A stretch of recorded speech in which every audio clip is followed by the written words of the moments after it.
Coupé en plein milieu. Pas de problème. Alors simplement, donc, ce que je voulais indiquer, c'est que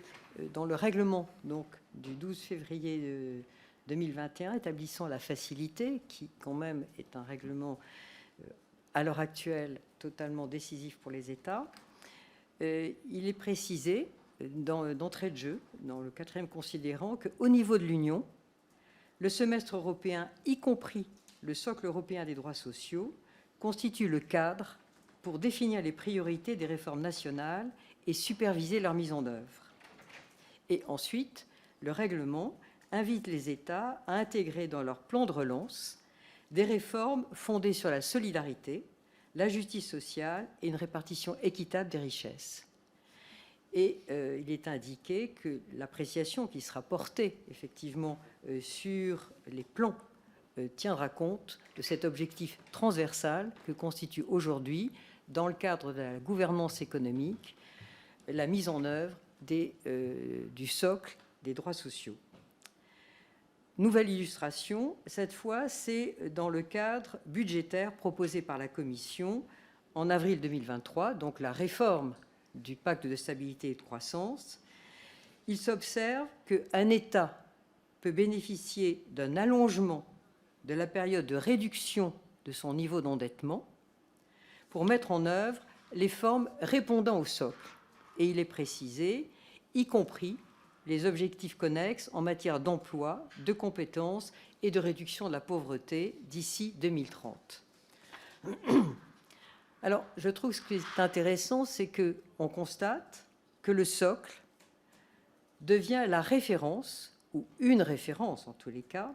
pour apprécier les besoins de financement d'un État dans le cadre de la facilité, ou encore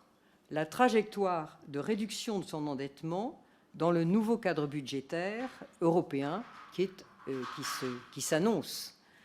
pour l'année prochaine. Alors, qu'en déduire, si ce n'est que, implicitement, la mise en œuvre du socle est pensée comme un investissement et, dans cette perspective, la dette, non comme le symptôme d'un système de sécurité sociale aveugle, mais comme l'expression, au contraire, d'un système résilient. Sur ce chemin, il me semble que le Parlement pourrait retrouver la place et la fonction que lui reconnaissent et la Constitution et le titre que le traité sur le fonctionnement de l'Union européenne consacre à la politique sociale. Non pas celui qui est consacré à la politique économique, qui, je dirais, déporte la fonction du Parlement, mais au contraire, celui qui est consacré à la politique sociale, qui reconnaît pleine compétence aux États pour penser la sécurité sociale et sa gestion financière. Et ainsi, ça c'est ma conclusion effectivement d'ancienne, eh bien, serait restauré l'ordre des fins et des moyens. Voilà, ce sont les éléments que je voulais préciser, s'agissant effectivement de l'encadrement, en tous les cas, du poids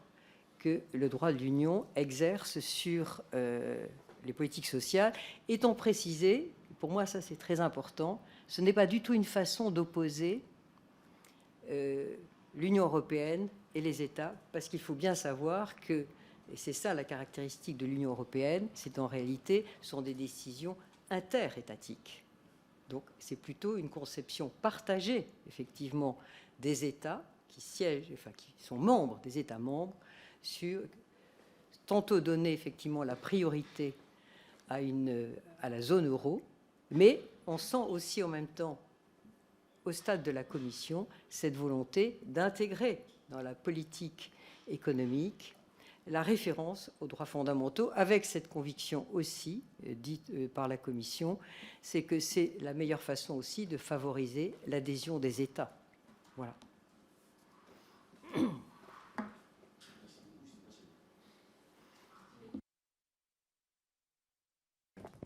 Moi, je veux bien